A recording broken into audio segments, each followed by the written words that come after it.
Hey, financial accounting students, ready for Chapter 6? Chapter 6 is Internal Controls and Accounting for Cash. So just a heads up, I'm going to be approaching this chapter a little bit out of order, and there's two separate parts to the lecture, Chapter 6 Part 1 and Part 2, so make sure to watch both videos. So in Part 1, I'm going to skip ahead to Learning Objective 6-2, skipping over internal controls and going straight to Accounting for Cash. And we'll look at specific controls for cash, and then in Learning Objective 6-3, we'll cover bank reconciliations, and in 6-4, we'll cover petty cash. Then in Part 2 of the lecture, we'll circle back and cover Learning Objective 6-1, which is internal controls, and then the end of chapter material, which is essentially Learning Objective 6-5. So we will cover the whole chapter just a little bit out of order. So before I get going too far, we do need to at least understand what internal controls are. So the basics, internal controls are the process designed to ensure reliable financial reporting, effective and efficient operations, and compliance with applicable laws and regulations. Now we're going to come back and touch on this in part 2 of my video, but I wanted to get here. Internal controls, policies or procedures to provide assurance that enterprise objectives are accomplished. And they break it down into accounting controls and administrative controls. Accounting controls are designed to safeguard a company's assets and ensure reliable accounting records, while administrative controls are for evaluating performance and assessing compliance with company policies and public laws. If a company is breaking public laws, we're going to end up paying fines or penalties. We're going to be punished in some way if we're breaking the law. So if we're violating the law, are we safeguarding the company's assets? I think not. When I think of internal controls, and maybe it's because I'm usually thinking with my accounting hat on, I like the definition, safeguard the company's assets and ensure reliable accounting records. And I feel like the administrative controls help us to safeguard the company's assets. So that's a supporting part. So we'll cover this in more detail in part 2. In fact, we'll go through all of these key features of an internal control system in detail. But today we're going to skip ahead to Learning Objective 2 about accounting for cash. So identify special internal controls for cash. Before we get too far into this, I want to make sure we have a clear definition of cash. So according to your textbook, Accounting for Cash, for financial reporting purposes, cash generally includes currency and other items that are payable on demand, such as checks, money orders, bank drafts, and certain savings accounts. So when we say cash, we don't necessarily mean like green currency. Cash includes our bank accounts. So all this time throughout the semester, we would say like debit cash, credit service revenue. That didn't necessarily mean green currency cash. We probably meant our company's general operating account at the bank when we said cash. So in the real world, when we set up a company's chart of accounts, their list of all their accounts, we have to define a little bit better what we mean by cash. And so often we'll have several cash accounts depending on their account structure, so different bank accounts involved.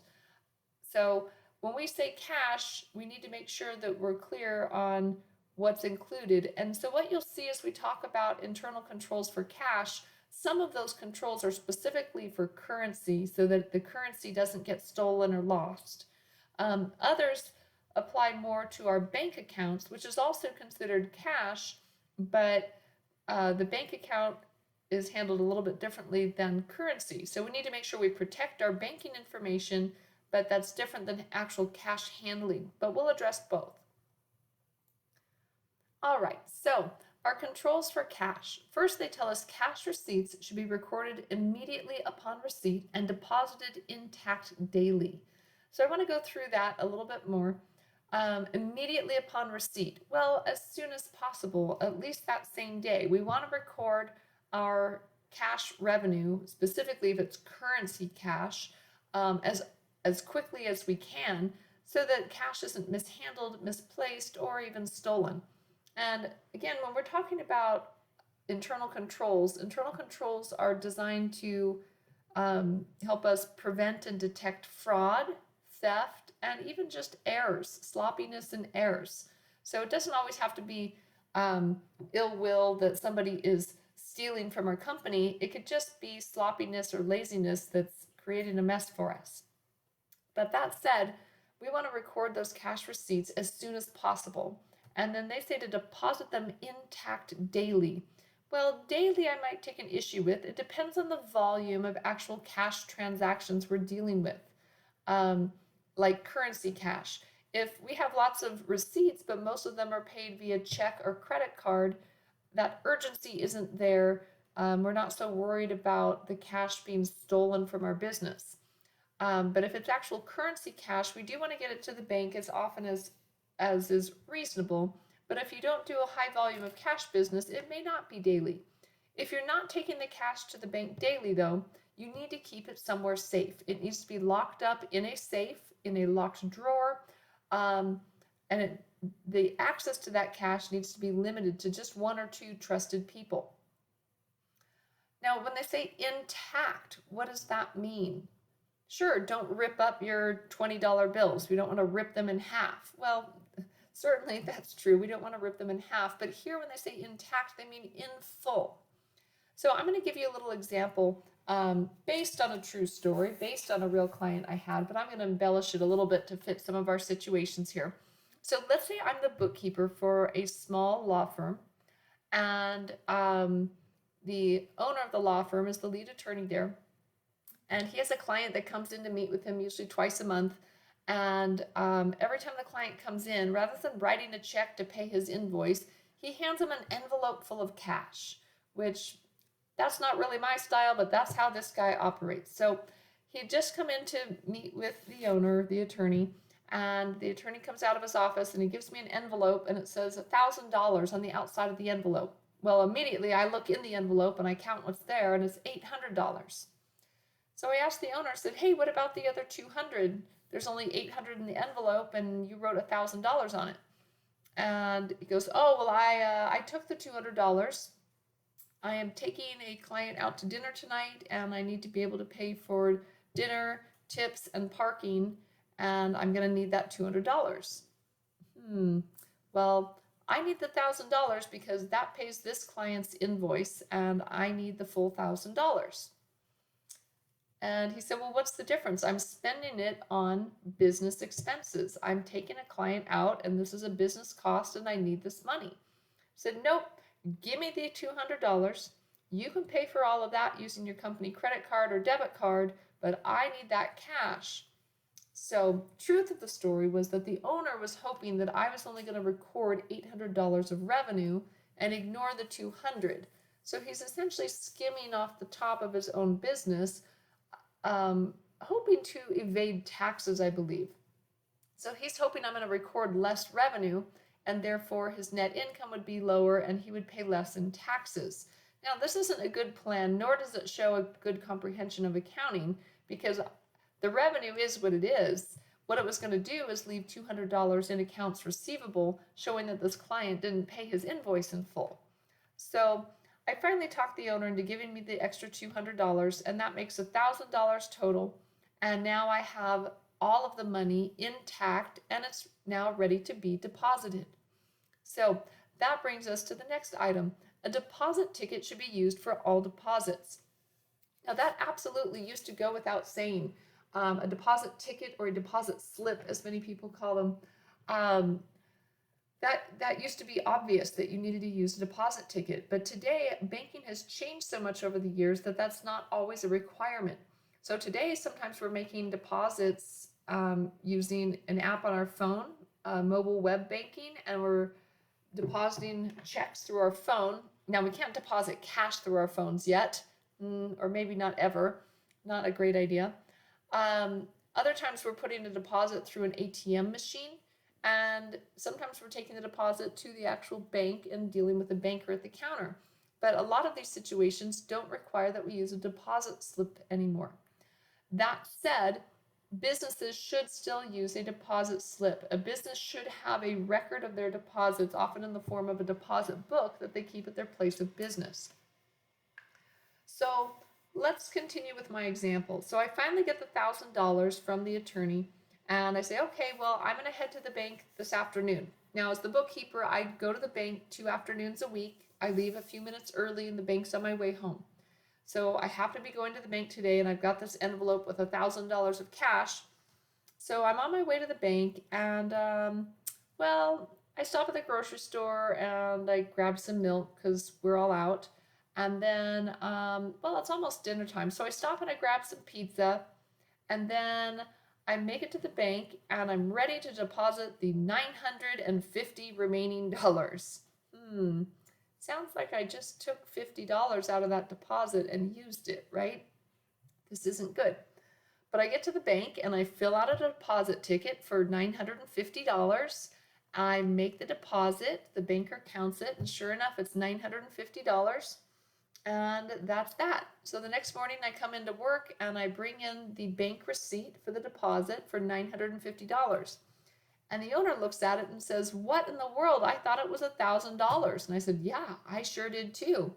And the banker counted it and I counted it, and there was only $950 there. Well, I used a deposit ticket, right? So what went wrong? That's not the best way of using that internal control. What should have happened was that the deposit ticket should have been filled out at the office before I left our place of business, and I should have counted the $1,000, filled out the deposit ticket. Somebody else should have counted the $1,000 to confirm it, and then I should go to the bank, and I certainly shouldn't be taking any of the business money to use for my personal expenses. Of course, that's a major no-no. So by filling the deposit ticket out before leaving the place of business, the temptation for me to take a little bit of the business cash has now been removed. And again, as we think about internal controls, sometimes we're trying to prevent fraud, detect fraud. Sometimes we're detecting theft. And other times we're just trying to keep errors and mistakes from happening. In this case, a lot of temptation for theft and fraud can be removed with just small internal controls, little things that remind us that you're being watched, that it does matter, that people do care. So in this case, if we would have counted the money and filled out the deposit ticket in advance, I don't think we would have ended up with a situation where I spent some of the business cash on my way to the bank, because I'm not a criminal, I'm not a bad person, but in this made up example, of course, I got tempted and I did the wrong thing. If we remove that temptation, we fix these types of theft and fraud in business. So next I say that cash payments should be made by pre-numbered check. Now when they say cash payments, that's kind of confusing. How about just payments should be made by pre-numbered check? Or let me rephrase that. Let's not use currency to make our business payments. We should pay our business expenses with anything other than currency cash. Pre-numbered checks, those are good. Debit card, credit card, PayPal, Venmo, Zelle, you name it. Anything that is not currency cash. Now, why? Well, currency poses a real problem in terms of tracking. Checks, debit cards, credit cards, any of these electronic methods that I've mentioned, they provide a record of what happened. They provide detail of what happened, so I have something to show. When it comes to cash, that's really tricky. We don't have necessarily a great way of tracking cash, and it's somewhat disputable. So here's an example. Let's say that I come into work one morning and I'm the only one there. Nobody's going to be in until later in the day. And it appears that the copy machine isn't working. So I call the copy repair person and they say, oh, I'm not far from you. I'll come over and take a look at it.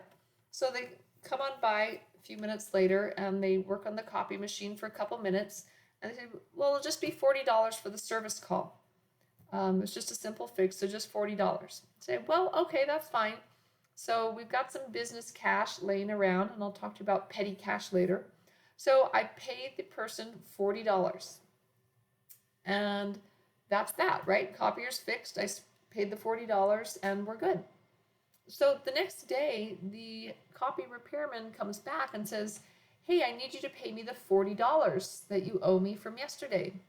And I say, well, I did. Of course, I paid that to you yesterday when you were here. And he says, no, you didn't. And I say, yes, I did. Now we can keep going back and forth, but how are we going to resolve this matter? I have an idea. I go and I grab the invoice from yesterday, and on it says paid cash with yesterday's date. I said, look, right here, your invoice, and you marked it as paid in cash, and you dated it yesterday. He goes, I didn't write that. You wrote that. I need the $40. Well, we're not really getting anywhere. I don't know how we're going to resolve this issue. Maybe we have a security camera that's pointed right at me as I pay the cash to the repairman. But the likelihood of that, and who wants to go back through the security video to find that? Sounds like a real drag. So maybe in hindsight, I shouldn't have paid cash because it's hard to trace, it's hard to prove. So maybe instead, I should have said, well, we can pay you by check, but the owner's not in right now. So I'll have to mail it to you, or you can pick it up later. Or maybe I could have paid it with the company debit card or credit card. Lots of different options, but not cash. We don't want to use cash. So we always want to use some means of traceable payment, whether it's check, debit card, credit card, or even other electronic payment methods. But cash is really difficult to prove. So try to avoid actual currency cash payments in business. So next, a monthly bank reconciliation should be prepared by an independent party. So a couple things I want to touch on here. They say a monthly bank reconciliation. In business, depending on your volume of transactions, I would suggest that monthly would be the bare minimum that you should reconcile your accounts, maybe weekly. For some businesses, I've reconciled daily, trying to keep up with their banking activity and reconciling it to the books. And that's a great habit. The more often you reconcile your to your bank account, the better, because that means less error, theft, and fraud has an opportunity to get through. So more often than monthly would be recommended, but monthly at an absolute minimum. And they say should be prepared by an independent party. Well, a lot of times, well, let's go back. Independent party. When we say independent, in accounting, that's a technical term, independent. It means unrelated to, uninfluenced by. Do we have a truly independent party that can do our bank reconciliation for us?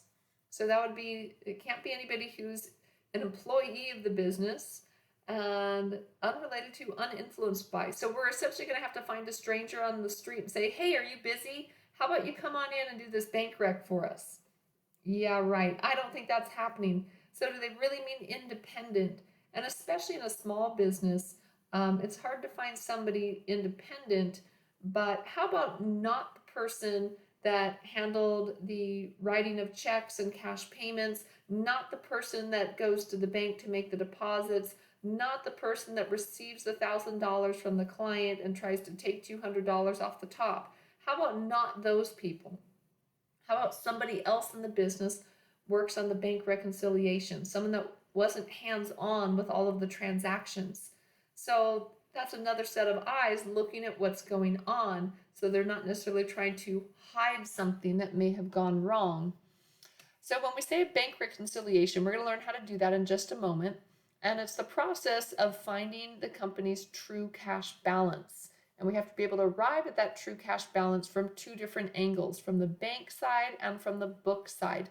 So in just a moment, we're going to learn how to do a bank reconciliation. But the key is that we want to prepare it as often as possible. Monthly would be the very minimum. I would suggest weekly for a lot of businesses.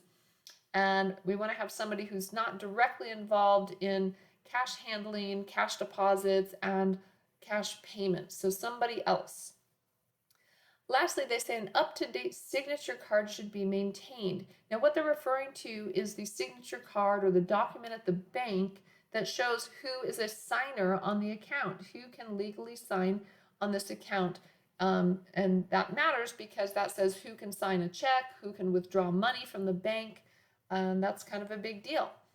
A lot of banks these days have made it where if you're making any change to the signature card, they have you just fill out a whole new signature card. Sometimes they'll let you just add somebody onto the signature card and don't necessarily ask you if you want to take anybody off, and that can be a real problem.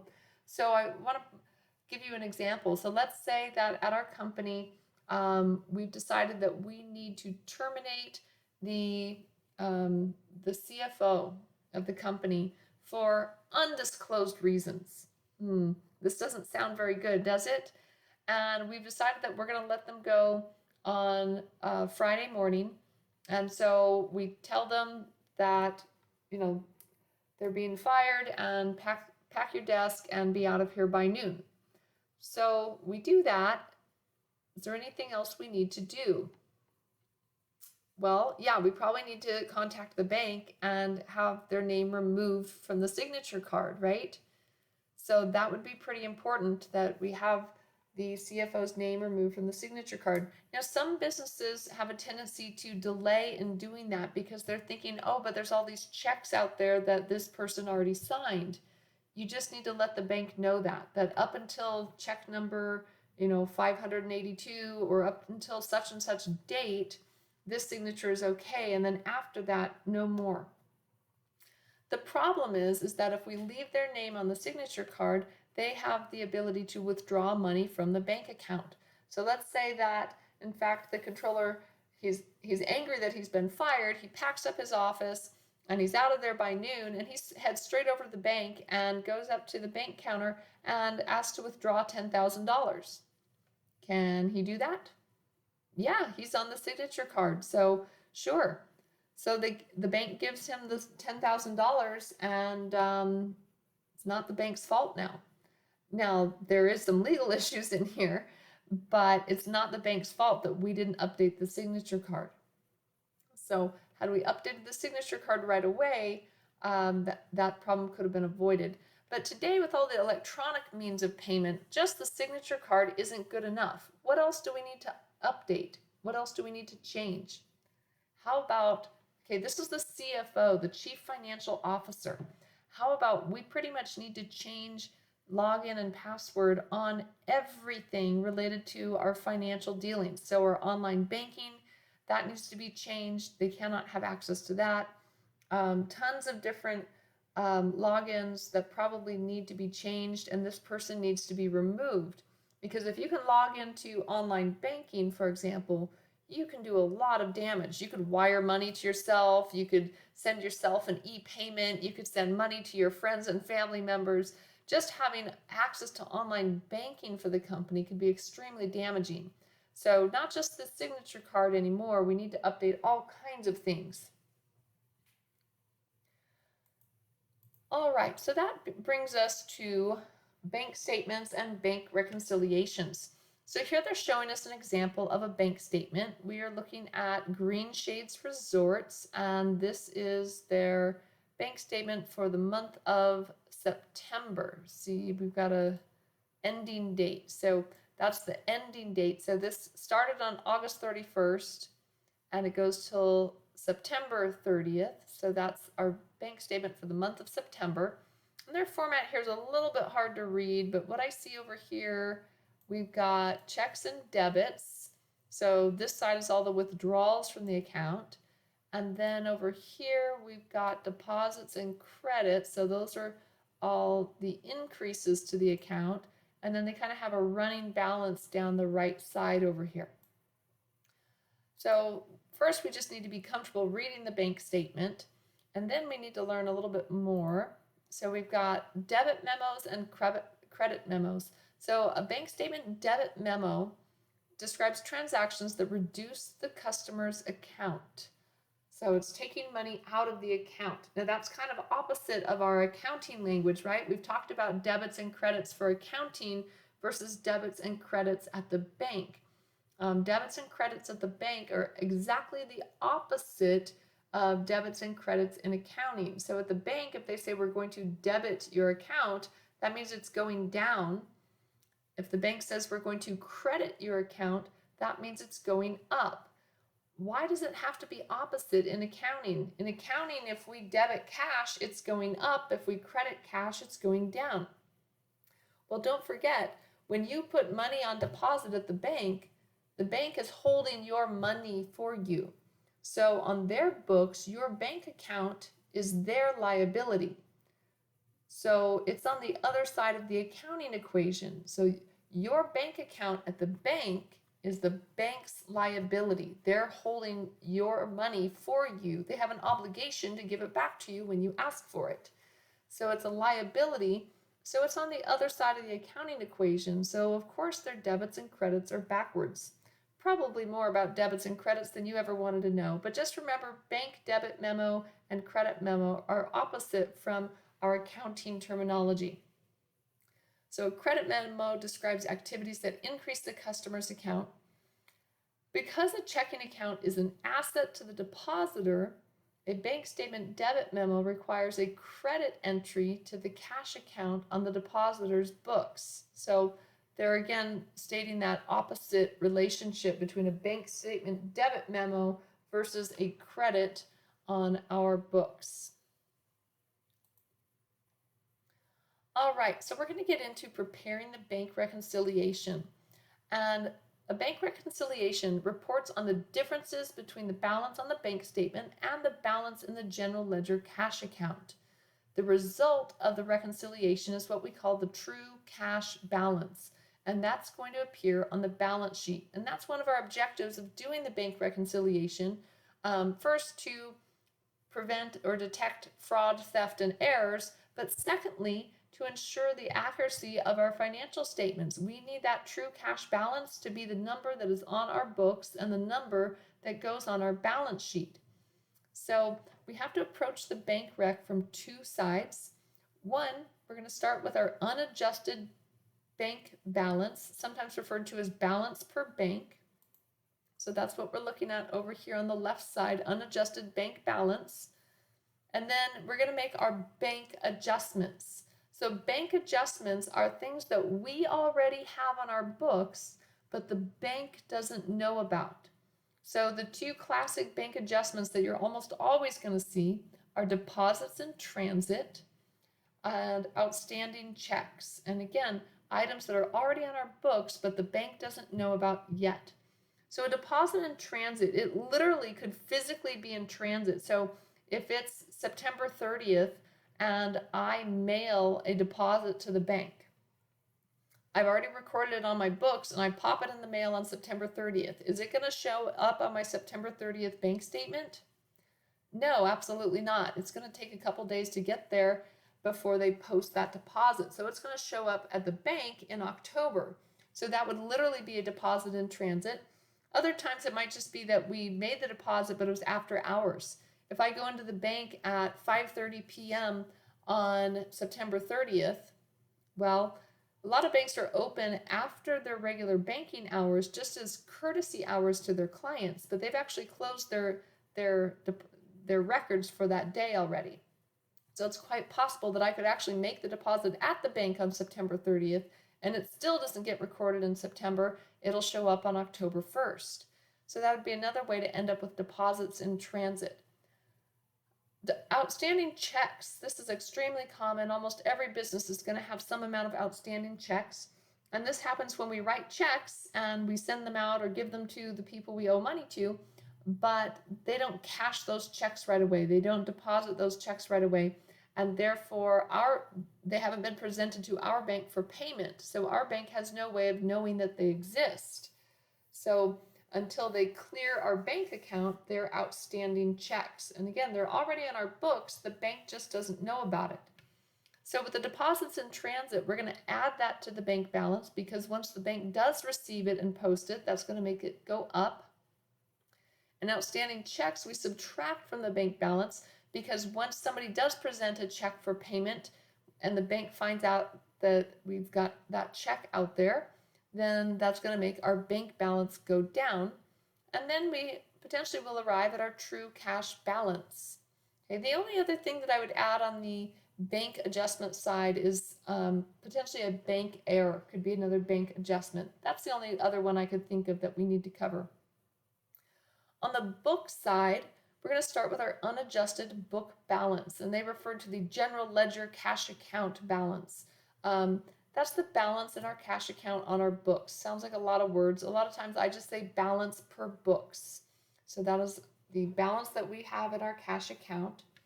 And there's quite a variety of different things that could be added or subtracted here as book adjustments.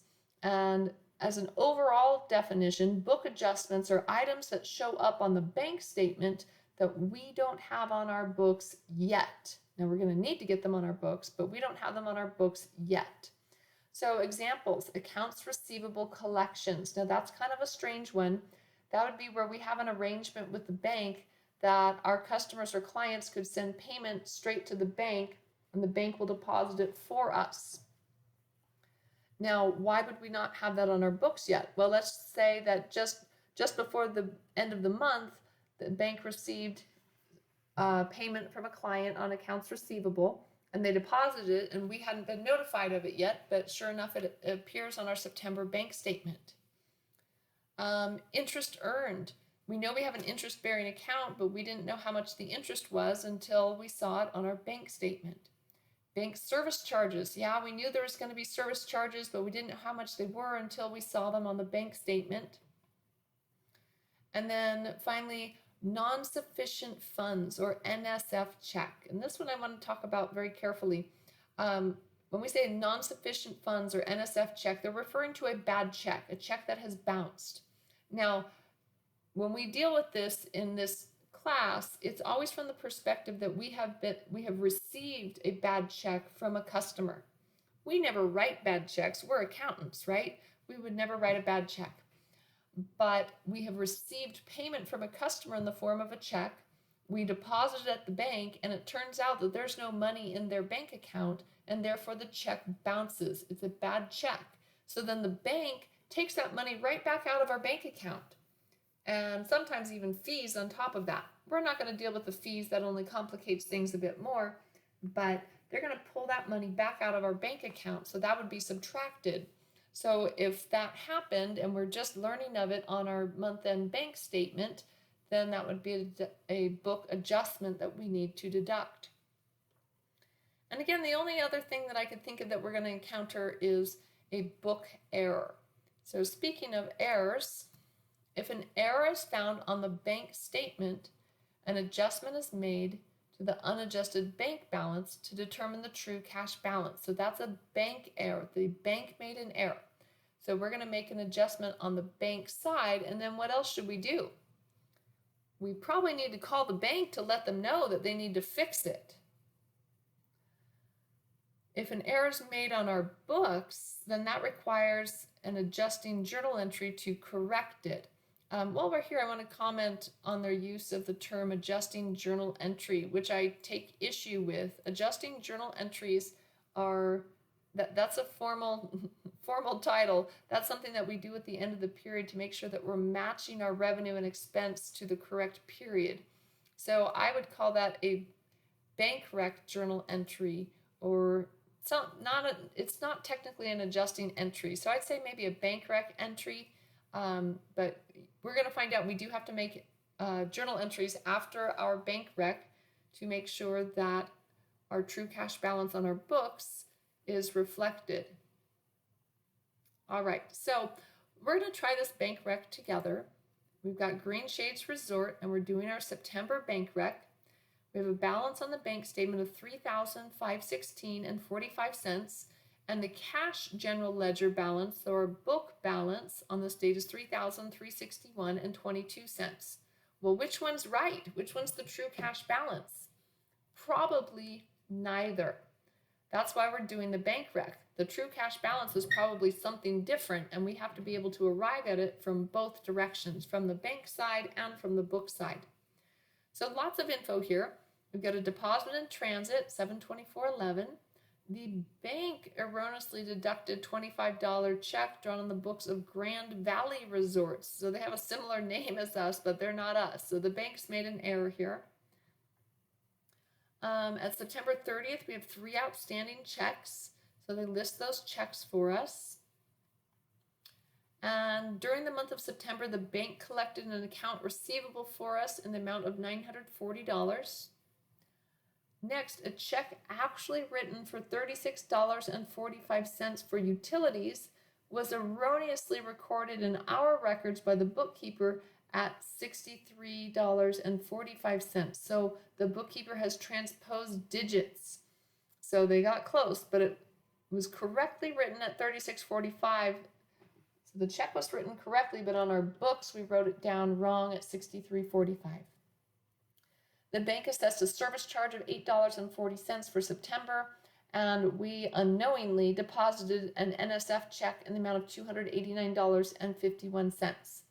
So let's do this bank rec. Now, as we do this, first, I always like to have a system of doing bank recs. So I always like to start with the bank side, and I want you to think through what the bank adjustments are. So the bank adjustments are deposits in transit, outstanding checks, and sometimes there's a bank error. Those are the 3 that you need to be aware of. And in fact, in this case, we have all 3 of those. So we start with our bank balance, $3,516.45. We add the deposits in transit. We're going to add back the bank error. Remember, they withdrew $25 from our account erroneously? Well, we need to add it back, and then we need to call them. We need to add it back, and then we need to call them and tell them to put the money back in our account and call them out on the error. And then we subtract our outstanding checks. So they listed out 3 outstanding checks for us. In reality, coming up with this list of outstanding checks is sometimes one of the most tedious parts of doing a bank rec, so it was nice that they listed it for us. And we arrive at what we think is the true cash balance, $4,030.31. So now we need to approach this from the book side. So we're going to start with our book balance, $3,361.22. And everything else is a book adjustment. If we can identify our bank adjustments, deposit in transit, outstanding checks, and the occasional bank error, then the rest of our adjustments are going to be book adjustments. So again, those are things that we don't have on our books yet, but we find out about on the bank statement. So on the bank statement, we learned that the bank collected an account receivable for us of $940. So we're going to add that in. We got to deal with that error. So looking back at that information, we wrote a check for $63.45. We wrote the check correctly. It cleared the bank correctly. But on our books, we wrote down $36.45. So I think I said that backwards. The check was actually written for $36.45, and on our books, we wrote it down for $63.45. So we took too much out on our books. So that check was for utilities expense. So if you think about it, when we wrote the check, we would have debited utilities expense and credited cash. And we did that for $63.45 instead of the correct amount, $36.45. So we overdid it by $27, the difference between the 2 numbers. Okay, so we overdid it by $27. So we've got to add $27 back to our cash account. And then later we're also going to have to take it away from utilities. Then we got to subtract out the bank service charge. Okay, not on our books yet. We found out about it on the bank statement. And then we've got to subtract out the NSF check. So that money's coming back out of our bank account. So we subtract that, and we arrive at our true cash balance, $4,030.31. Now I'm feeling pretty good about it because our 2 true cash balances match. You can only have 1 true cash balance. They have to match, otherwise your bank reconciliation is wrong and you need to go back and keep working on it. So only 1 true cash balance. Now here's the next step though. Part of our goal is to have accurate financial records. So what we need to do next is take all of our book adjustments and we need to put them on our books, because right now our books indicate $3,361 cash balance, but we're going to need to add a couple things and subtract a couple things so that our ending balance on our books is in fact $4,030.31. That's one of the objectives of the bank rec, is to make to make the cash balance on our balance sheet match our true cash balance. So next we're going to make journal entries for each of these items. Now again, they refer to these as adjustments. I would like for you to think of them as bank rec adjustments or bank rec journal entries, but they're not true adjusting entries. If you recall, adjusting entries never involve cash. Well, specifically, bank rec adjustments or bank rec journal entries always involve cash, because that's what we're dealing with.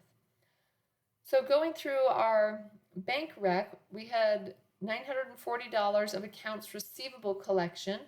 So we're going to debit cash, credit accounts receivable, right? Because it made cash go up. Our next adjustment, bank rec adjustment, was the error, right?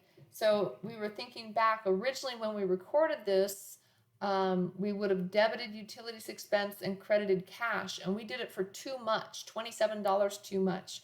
So we're kind of undoing what was previously done, putting $27 back into cash with a debit and removing $27 from utilities expense with a credit. It should be kind of strange that we're crediting an expense account, right? That's kind of unusual to credit the expense account. So keep in mind that we're doing that because we're fixing an error.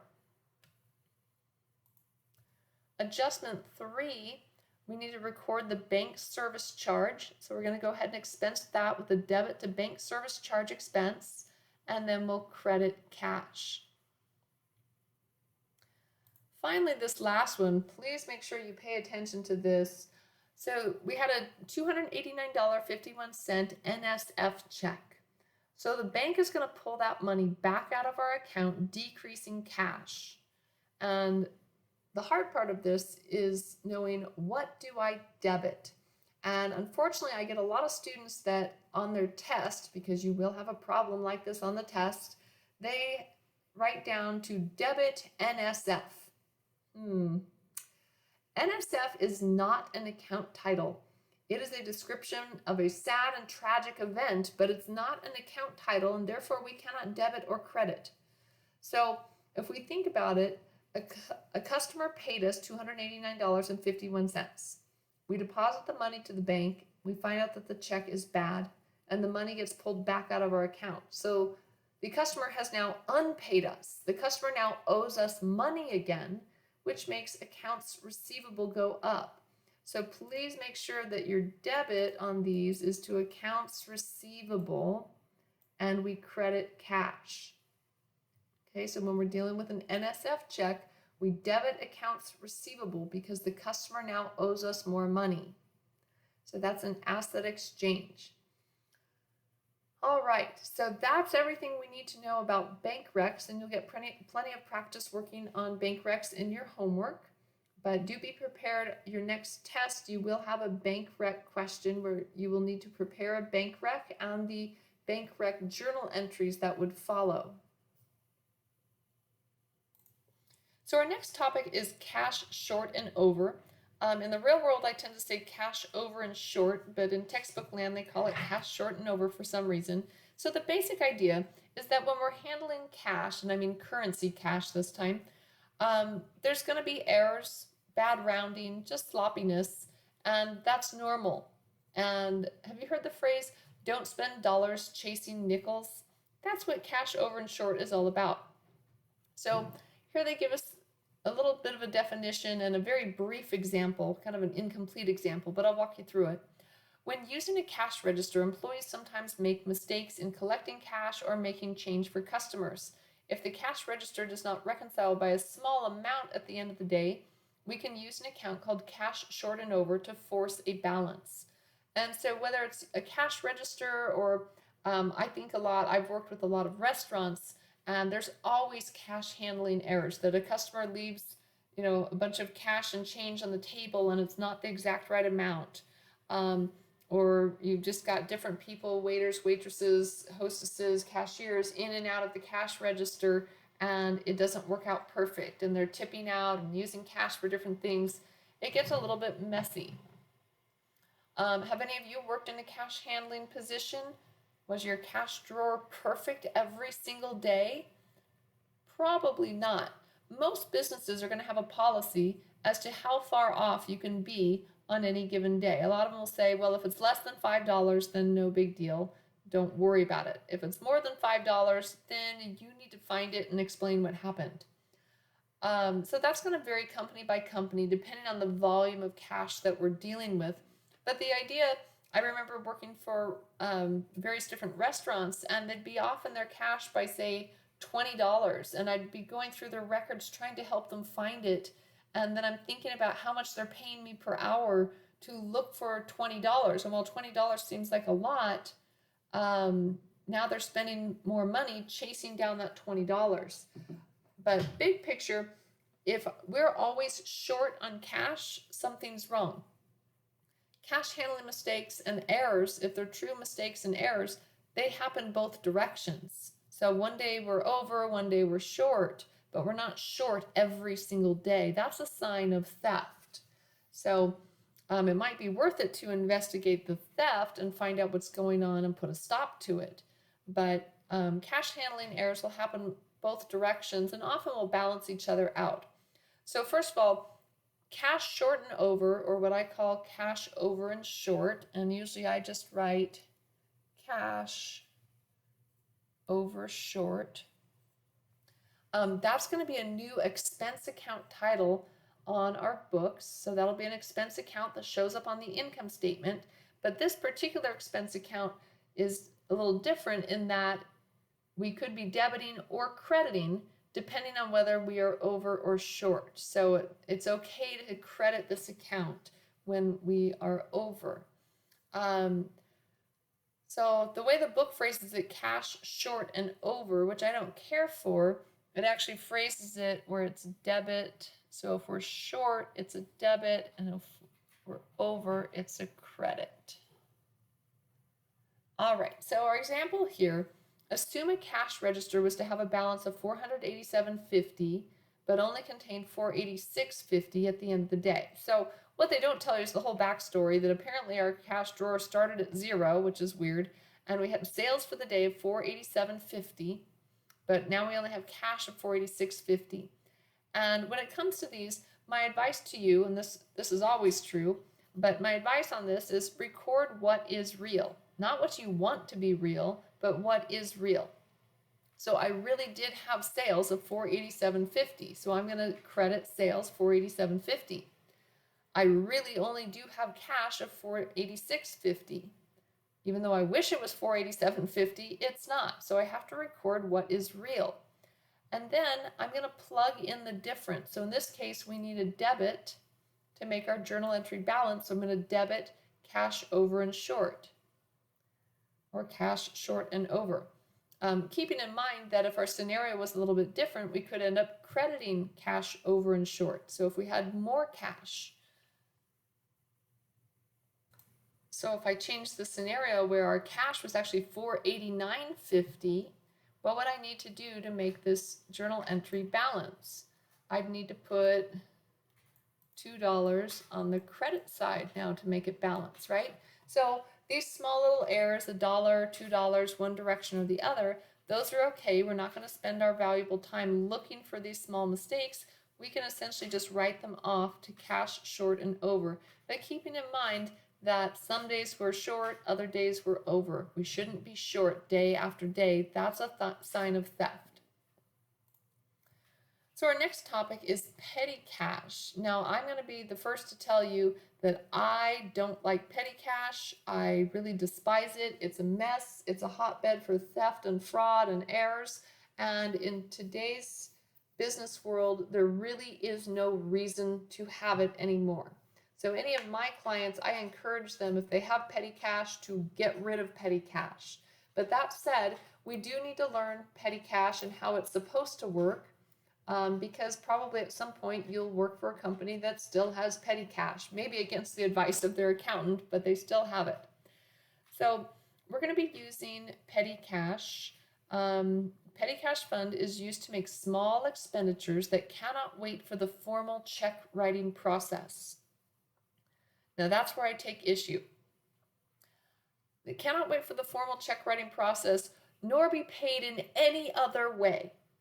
And in today's business society, I find that hard to believe. What is so urgent that it could only be paid in currency cash right now and couldn't be paid in any other way? Most everything I can think of could be paid for on credit card, on debit card, with a check, using Venmo, Zelle, PayPal. Worst case scenario, instead of using petty cash, instead we could have an employee reimbursement policy. So if an employee needs to spend money on something, they go ahead and they spend their own money on it, and then they put in a reimbursement request. So lots of ways of not using petty cash available to us. All right, so that said, we're stuck using petty cash in this scenario. The fund is operated on an impressed basis, I-M-P-R-E-S-T, impressed. That's different than I-M-P-R-E-S-S-E-D, as in I'm so impressed with you. This type of impressed with a T at the end means that when the fund gets low on cash, that's when it's replenished. Okay, so we only replenish when it gets low, and then here's the kicker. We're only going to record our petty cash expenses when we replenish. Okay, so impressed basis means that we're going to replenish when it's low, and we're only going to record our petty cash expenses when we replenish. So then they tell us the petty cash custodian is always responsible for the cash in the fund. This is an excellent internal control. I totally disagree because I hate petty cash. The existence of petty cash is bad internal controls. That said, what they're suggesting here is having one person who's the designated petty cash custodian and holding them responsible is what they're suggesting is the internal control. I'm just bitter and I despise petty cash in every way, so I'm not going to agree that it's an excellent internal control. An excellent internal control would tell us to get rid of petty cash and not use it anymore.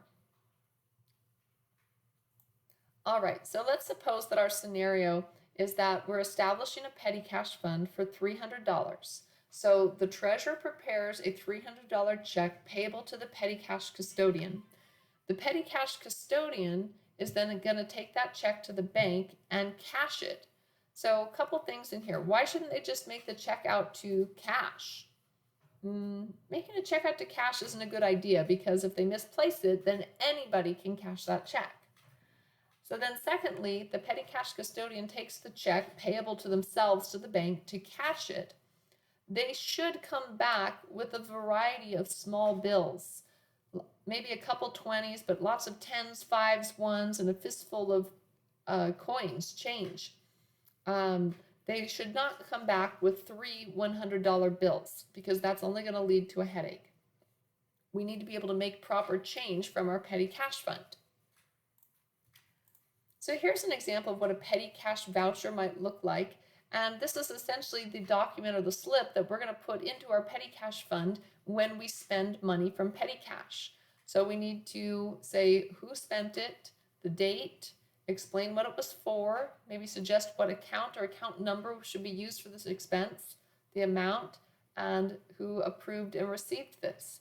So we want to document these petty cash expenses. So when cash comes out of our petty cash, say we keep it in a locked box. When cash comes out of the petty cash box, then a petty cash voucher with a receipt goes into the petty cash box. So again, when we establish that petty cash fund, we're debiting petty cash and crediting cash. So it's an asset exchange transaction. So treasurer prepares the check, petty cash custodian takes the check to the bank, gets the $300 cash, brings it back to the place of business. All right, so here's our example. During the month, the petty cash custodian paid out $78.40 for FedEx deliveries, $43.60 for late working employee meals, $28 for cab fare to the airport for a salesperson, and $66 for office postage stamps. Now, hold on a minute. Remember how I told you how I really don't like petty cash? Are any of these items that could only be paid by petty cash? In fact, some of these can't be paid by petty cash. $78.40 for FedEx deliveries. FedEx does not accept cash. They won't take cash from you. So how about we put that on a credit card or a debit card, or we have a FedEx account. $43.60 for late working employee meals. What restaurant doesn't take a credit card or a debit card? Most of, even really small ones, even taco trucks and food stands, a lot of them take cards anymore with little readers on their cell phones. $28 for cab fare to the airport. Most cabs take credit card, and if they don't, take an Uber next time. And $66 for office postage stamps. What planet are we on? You can't just pay cash to the mail person. That's not how it works. You can buy stamps at the post office using a credit card.